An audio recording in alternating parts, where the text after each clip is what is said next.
My task today in this webinar is to present the carbon footprint case study, and UPM ProFi food plastic composite was chosen to be the one. But first, I want to remind you all what is the carbon footprint all about. The general definition for carbon footprint is that it is the amount of greenhouse gases emitted during the product's life cycle. It is one of the most often implemented impact category from LCA, and it tells what is the global warming potential of the investigated product and why we are interested of carbon footprints.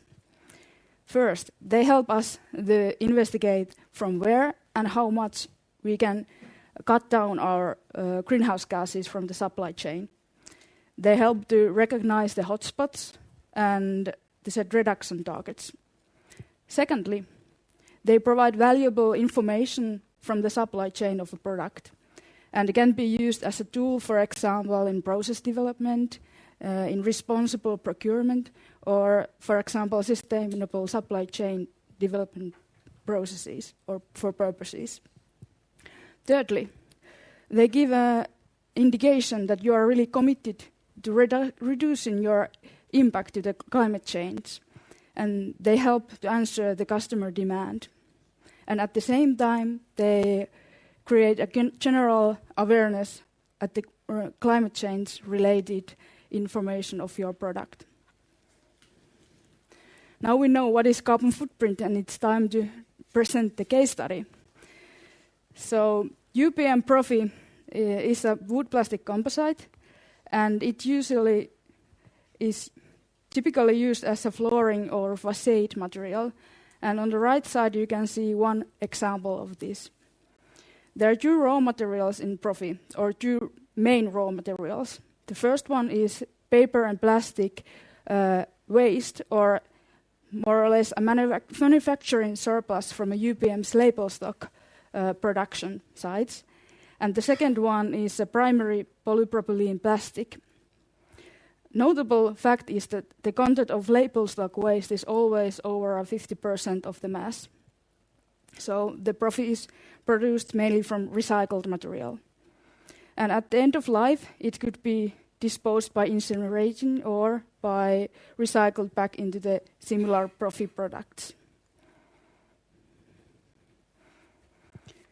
The main aims of this study were to produce up-to-date environmental information from the supply chain of UPM ProFi, recognize the potential improvement potentials, and as well will together with these to create answers to the customer demand.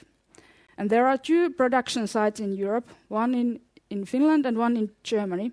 And the main outcome from this study is an average, or was an average, carbon footprint profiles for both of these production sites. And we calculated carbon footprints per tonne of ProFi. And here you can also see simplified system boundary picture from the studied supply chain. So we included raw material manufacturing, packaging material manufacturing, transports and transport fuel manufacturing, as well as purchased electricity manufacturing, while we excluded the use phase, possible product transportation from the mill site to the customers, and also the end-of-life treatments. And the primary data that we used from the production was from the year 2010.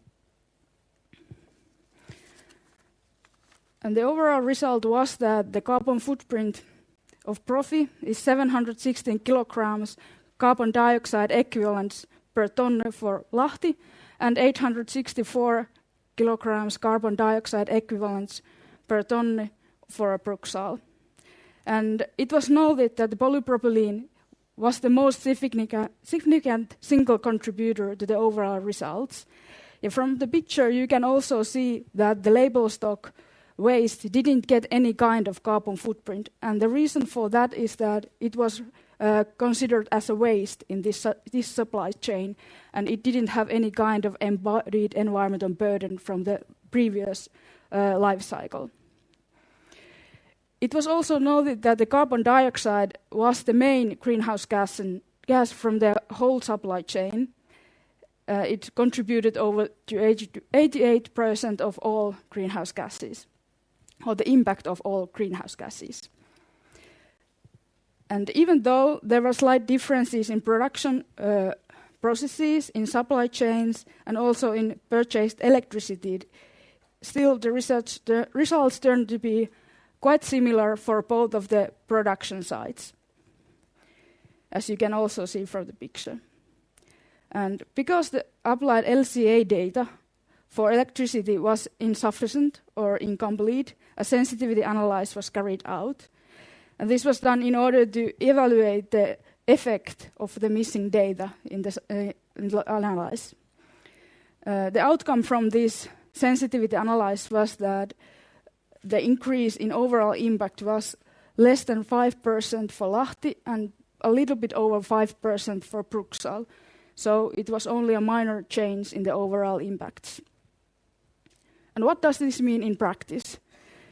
If these carbon footprints are compared to driving in average passenger car in Finland, it can be stated that 1 kilogram of UPM ProFi corresponds to emissions emitted during the driving of 4 to 5 kilometers distance. So the main conclusion from this case study was that polypropylene and purchased electricity were the main contributors. And these also include the biggest potential to increase the overall carbon footprint. One good option could be that the polypropylene used in the production should be changed with the recycled polypropylene, which has lower embodied environmental burden. The biggest challenge in the study was to get the inventory data from the supply chain, and for that reason, it was forced to use generic database data in some of the processes. As example of this kind of data was the Plastic Europe database data for the polypropylene. And what comes to the final results and the sensitivity analysis results, it can be assumed that the actual cradle-to-gate carbon footprint of ProFi are slightly higher than 716 kilograms carbon dioxide equivalent per tonne for Lahti and 864 kilograms carbon dioxide equivalent per tonne for Bruksal due to the limitations in the background data. But still it can be stated that this was a good start and the baseline has been now found, and the development of ProFi products can be continued even more sustainable direction. I thank you for your time.